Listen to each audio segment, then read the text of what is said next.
Hello everyone, channel पे फिर से आपका स्वागत है। रिसेंटली फिनशॉर्ट्स ने एक आर्टिकल शेयर किया रिगार्डिंग माइक्रो फाइनेंसिंग, और जिसने मुझे और आरबीआई दोनों को सोच में डाला हुआ है। और आरबीआई को इसका इसलिए डाला हुआ है कि आरबीआई जो भी डाटा आया है वो उत्तर प्रदेश और बिहार से, और बहुत कंसर्निंग डाटा है। इससे पहले कि मैं वीडियो शुरू करूं तो शॉर्टकट में स्टोरी बताता हूँ। रूपा एक स्मॉल छोटी सी वेजिटेबल वेंडर है एक लोकल मार्केट में। अब वो अपना बिजनेस एक्सपेंड करना चाहती है, but by buying more shop, मतलब ज्यादा सब्जी डाल के वो अपना बिजनेस एक्सपेंड करना चाहती है। और इसमें मतलब कुछ है भी नहीं, लेकिन वो चाहती है कि मैं प्रॉपर स्टॉल सेटअप करूं। लेकिन उसको एक सबसे बड़ी मुसीबत आती है, वो है मनी। अब प्रॉब्लम ये है कि जो ट्रेडिशनल बैंक है उसको पैसे लेंड करेंगे नहीं, तो उसके पास ना ही कोई, क्योंकि ना उसके पास कोई क्रेडिट हिस्ट्री है और ना ही कोलेटरल है जो वो बैंक को दे सके ताकि उसको पैसे मिल सके। और यही वो सिचुएशन है, ऐसी एग्जैक्ट सिचुएशन में comfortable, these are the favourable situation जिसमें माइक्रो फाइनेंस इंस्टीट्यूशंस प्ले में आते हैं। अब हुआ क्या कि मैं माइक्रो फाइनेंस इंस्टीट्यूशन को एक्सप्लेन करता हूँ। एमएफआईज में क्या होता है कि वो स्मॉल और अनसिक्योर कोलेटरल फ्री लोन्स देते हैं लो इनकम वाले लोगों को, टिपिकली उनको जिनके हाउस होल्ड इनकम 3 लाख से भी कम होती है। 3 लाख होती है, उससे कम होती है। अब ये रूपा जैसी लड़कियों के, औरतों को हेल्प करते हैं बिजनेस ग्रो करने में, माइक्रो बिजनेस को ग्रो करने में, और उनको वो कैपिटल देते हैं जो उनको ग्रोथ के लिए चाहिए हो। हालांकि दिस इज साउंडिंग इंटरेस्टिंग कि माइक्रो फाइनेंसिंग जो है वो अच्छी खासी स्पीड से ग्रो कर रही है उत्तर प्रदेश में और बिहार में। ठीक है, अब कंटेक्स्ट बताता हूँ। ये दोनों स्टेट्स जो हैं, माइक्रो फाइनेंस के जितने टोटल लोन पूरी कंट्री में होते हैं उनका 1/4 इन्हीं दो स्टेट से होता है। और सबसे बड़ी बात है कि इन दोनों स्टेट्स में से जो एयूएम है टोटल माइक्रो फाइनेंशियल इंस्टीट्यूशंस का, वो सबसे फास्टेस्ट ग्रोइंग है। ठीक है, अब ये सेंस बनाता है क्योंकि अगर पर कैपिटा इनकम FY23 में कंसिडर करें तो 30% लोअर थी than the national average of 2 lakhs इन दोनों स्टेट्स में।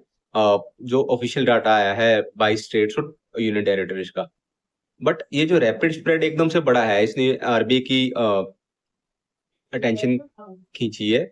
और फ्यू डेज अगो आरबीआई ने बोला भी है कि जो माइक्रो फाइनेंस लेंडर्स हैं वो बहुत तेजी से बढ़ रहे हैं, और उनको अपने लोन अप्रूवल्स को थोड़ा सा टाइट करना पड़ेगा in the state of Bihar and Uttar Pradesh.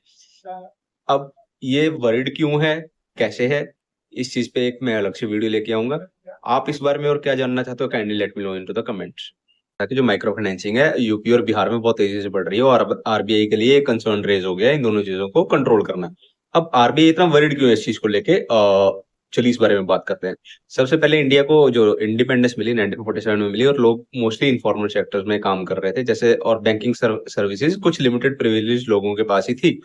अब डिकेड्स तक ये जो लोगों को पैसा चाहिए होता था, लोकल लोगों को, वो लोकल मनी लेंडर्स के या साहूकारों के पास जाते थे, जो आपको पता है कि इंटरेस्ट रेट्स बहुत एग्जॉर्बिटेंट चार्ज करते थे। समटाइम्स जितना अमाउंट है उस उतना ही वो इंटरेस्ट चार्ज करते थे। बट चीजें बहुत सारी बदली जब 1980 में माइक्रो फाइनेंस आया और नबार्ड आया। नबार्ड ने माइक्रो फाइनेंस ऑपरेशंस की नींव रखी, बेसिकली सेल्फ हेल्प ग्रुप के थ्रू। जिसमें क्या होता था कि छोटे छोटे ग्रुप मिलकर सिमिलर एक ही किस्म की इकोनॉमिक बैकग्राउंड से अपने पैसे एक जगह जमा करते थे, और जिसको जरूरत होती उसको लेंड कर देते थे। तो इस चीज ने बहुत सारे दरवाजे खुले रूरल और सेमी अर्बन एरियाज में, जो ट्रेडिशनल बैंक्स ने इग्नोर कर रखे थे। या फिर इन शॉर्ट बोलो तो ये गेम चेंजर था। अब ये देखते हुए प्राइवेट प्लेयर्स को माइक्रो फाइनेंस एक बहुत अच्छा सेक्टर लगा, और उन्होंने इसमें वेंचर करने की ठानी। Initially they were backed by private equity investors जिन्होंने अपना पैसा डाला इस बिजनेस में, और इस वजह से डाला कि प्रॉफिट मार्जिन बहुत बहुत अच्छे थे। और उन्होंने बैंक से पैसा उठाया with an annual interest rate of 14%, और उनको आगे लोन आउट कर दिया 24% के आसपास। और ये दोनों के लिए विन विन सिचुएशन थी, जो पैसा बैंक से उठा के आगे लोन आउट कर रहा था उसके लिए भी और बैंक के लिए भी। और इससे क्या होता था कि जो छोटे तबके के लोग थे उनको इकोनॉमिकली एडवांटेजेड सेक्शंस जिनको हम कह लेते हैं,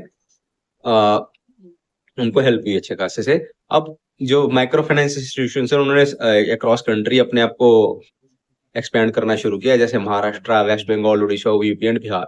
बट आंध्र प्रदेश था वो सबसे आगे था।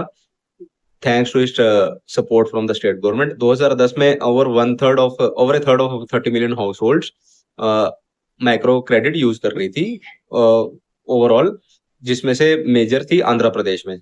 और इसी दौरान एसकेएस माइक्रो फाइनेंस करके कंपनी शुरू हुई, जो later on Bharat financial inclusion बनी और उसके बाद वो इंडसइंड बैंक में मर्ज होगी।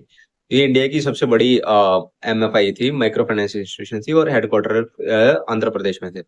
ये पहली ऐसी एमएफआई इंस्टीट्यूशन थी जिसने अपना आईपीओ लाया था 2010 में, और इसके शेयर थे वो ओवर सब्सक्राइब हो गए थे और प्राइसेस एकदम से बढ़े थे, जिससे लोगों को ये पता चल गया कि आगे माइक्रो फाइनेंसिंग का गोल्डन पीरियड आने वाला है। अब लेटर ऑन क्या हुआ कि इसके बाद हालांकि ये सब कुछ हो रहा था, लेकिन रिस्क भी साथ साथ बढ़ रहा था। अब लोगों ने एक मार्केटिंग रिपोर्ट है कि लोग अपनी जान तक दे रहे हैं तक, क्योंकि जो लोन रिकवरी प्रैक्टिसेस थी एमएफआईज में वो बहुत गलत तरीके से थी, क्योंकि स्लोली जो बोरोवर्स थे वो इंटरेस्ट भी पे नहीं कर पा रहे थे, क्योंकि इंटरेस्ट बहुत स्ट्रिक्टली राइज कर दिए थे उन्होंने। और आधी से ज्यादा स्टेट का micro finance portfolio Krishna district में था, आंध्र प्रदेश में, जिसको वहां पे कृष्णा क्राइसिस के नाम से भी जाना जाता है।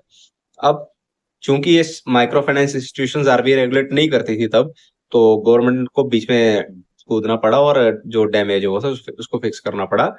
और इन्होंने एक ऑर्डिनेंस पास किया जिसको एपी माइक्रो फाइनेंस ऑर्डिनेंस कहते हैं, ताकि वो एमएफआईज को रेगुलेट कर सकें और बोरोवर्स को प्रोटेक्ट कर सकें। इसमें ये मैंडेट कर दिया गया कि जो ऑपरेशनल ट्रांसपेरेंसी है वो भी मेंटेन करके रखनी पड़ेगी और गवर्नमेंट का अप्रूवल भी लेके काम करना पड़ेगा नए लोन देने के लिए। और पॉलिटिकल जो अपोजिशन थी उस टाइम, उन्होंने जो पैसा लेने वाले थे उनको बोला कि आप पेमेंट स्टॉप कर दो, जिसकी वजह से क्योस क्रिएट हो गया। उनकी एमएफआईज की लिक्विडिटी भी खत्म हो गई और बैंक्स ने भी उनको पैसा देना बंद कर दिया। और लोन कलेक्शन रेट थे जो वो 99% से 20% तक आ गए थे, और प्राइवेट इक्विटी फर्म्स ने भी इंटरेस्ट लेना बंद कर दिया। अब इतना सब होने के बाद क्या हुआ कि ऑर्डिनेंस हालांकि बोरोवर्स को बचाने के लिए थी, लेकिन उसने एमएफआईज को भी खत्म कर दिया, और उनको भी खत्म कर दिया जो इन माइक्रो लोन्स पे डिपेंडेंट थे, क्योंकि बैंक्स को सब्सटेंशियल अर्निंग्स चाहिए, proof of income tax return चाहिए। और उससे क्या हुआ कि तकरीबन सबको ही प्राइवेट लेंडर्स की तरफ मुड़ना पड़ा और हाई इंटरेस्ट रेट पे फिर से चीजें लेनी पड़ी। ऐसा लगा कि it almost become a full circle. It was the time जब आरबीआई ने नोटिस लिया और एक कमेटी बनाई एमएफआईज के लिए, ताकि और एक नई कैटेगरी क्रिएट करी, जिसमें दो किस्म की कैटेगरी और सब कैटेगरी क्रिएट करी, जिसमें एक एनबीएफसी कैटेगरीज थी और उनके अंदर माइक्रो एनबीएफसी एमएफआईज आते थे, यानी माइक्रो फाइनेंस ऑर्गेनाइजेशन आती थी, ताकि आरबीआई के कंट्रोल में रह सके चीजें। Cut today RBI is much worried that कि यूपी बिहार में जो पहले हुआ था वो सेम चीजें वापस होंगी। और आप ये नहीं कह सकते कि ऐसा कुछ नहीं होगा, क्योंकि चीजों को अच्छे से समझने के लिए आप क्रिफ जो कि एक क्रेडिट रेटिंग जैसी है, उसकी क्वार्टरली रिपोर्ट आई है माइक्रो लैंडिंग में FY24 में। वो शो करती है कि 10% ऑफ जो माइक्रो फाइनेंस के टोटल बोरोवर्स हैं यूपी बिहार में, उनके पास 3 से ज्यादा लेंडर्स का पैसा पड़ा हुआ है। तो अभी आप ये समझ सकते हो कि आरबीआई कंसर्न क्यों है, क्योंकि आंध्र प्रदेश में भी ऐसा ही कुछ हुआ और रेकलेस लैंडिंग हुई थी एमएफआई की तरफ से, और उसके बाद बैड लोन रेशियो बढ़ गई थी। और सेम चीज अभी भी हो रही है, FY24 में बैड लोन रेशियो 8 to 9% बढ़ चुकी है। हालांकि लेकिन RBI is keeping a close I on this. तो अब आप ये इमेजिन कर सकते हो कि आप क्या होगा अगर आपको ऐसा कंटेंट और चाहिए। Stay tuned.